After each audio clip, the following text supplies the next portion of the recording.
नमस्कार विद्यार्थी मित्रांनो, आज आपण इयत्ता चौथीतील गणित विषयातील चढता व उतरता क्रम म्हणजे काय आणि तो कसा लिहायचा हा घटक पाहणार आहोत.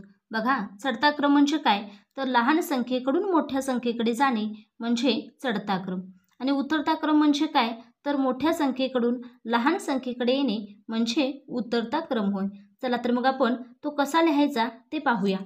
आपलं पहिलं उदाहरण आहे, त्याच्यामध्ये पहिल्या संख्या आहेत 2345, त्यानंतर दुसरे आहे 2349 आणि तिसरे आहे 2347. आता याच्यामध्ये बघा बरं, हजार स्थानचे अंक सगळ्यांच्यामध्ये सेम आहेत. त्यानंतर शतक स्थानचे अंक सेम आहेत.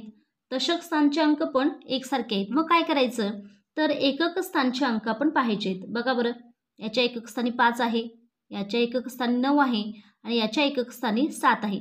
मग सर्वात लहान अंक कोणता आहे तर 5 आहे. म्हणून ही जी संख्या आहे ती आपण चढत्या क्रमामध्ये सुरुवातीला लिहिणार आहोत. बघा बरं किती आहे तर 2345.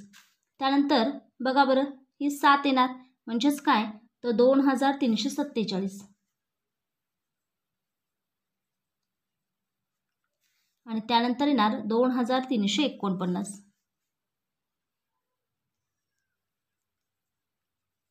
हा झाला आपला चढता क्रम.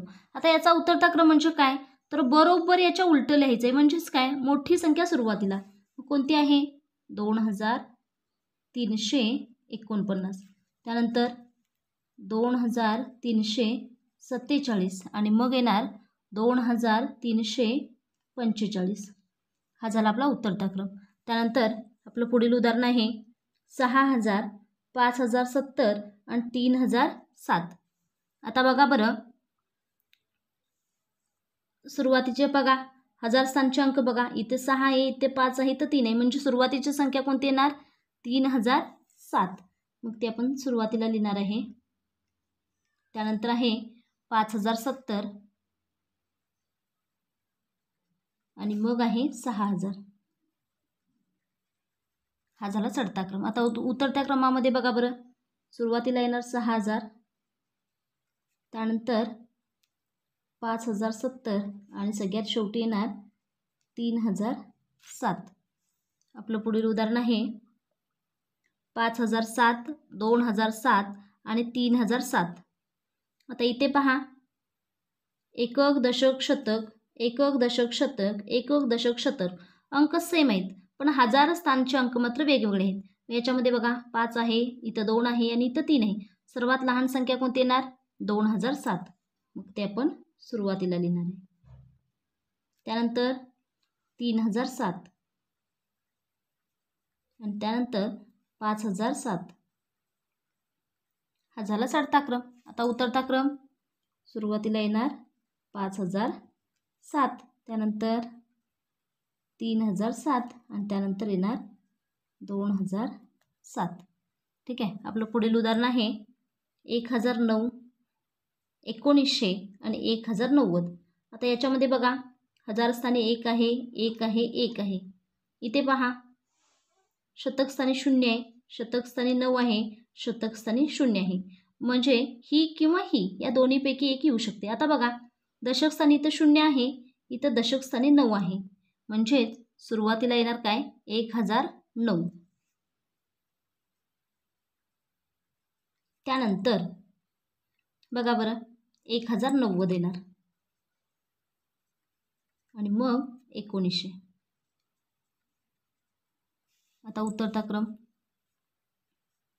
1900 सुरुवातीला 1090 आणि मग त्यानंतर 1009 लिहायचं आहे. आपलं पुढील उदाहरण पहा काय आहे तर 4180, 6180 आणि 7180. इथं हजार स्थानी 4 आहे, इथे 6 आहे, इथे 7 आहे, म्हणजेच सुरुवातीला काय येणार 4180. मग चला लिहूया. त्यानंतर 6180, त्यानंतर येणार 7180.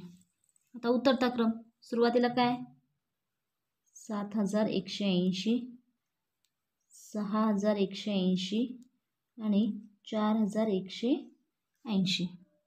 त्यानंतर आपलं पुढील उदाहरण आहे 2917, 3456 आणि 1357. आता बघा बरं, सुरुवातीला इथं 2 आहे, इथे 3 आहे आणि इथे 1 आहे, म्हणजे सर्वात लहान संख्या कोणती येणार? 1357. चला चढत्या क्रमामध्ये लिहायचं. सुरुवातीला लहान संख्या 1357, त्याच्यानंतर 2917,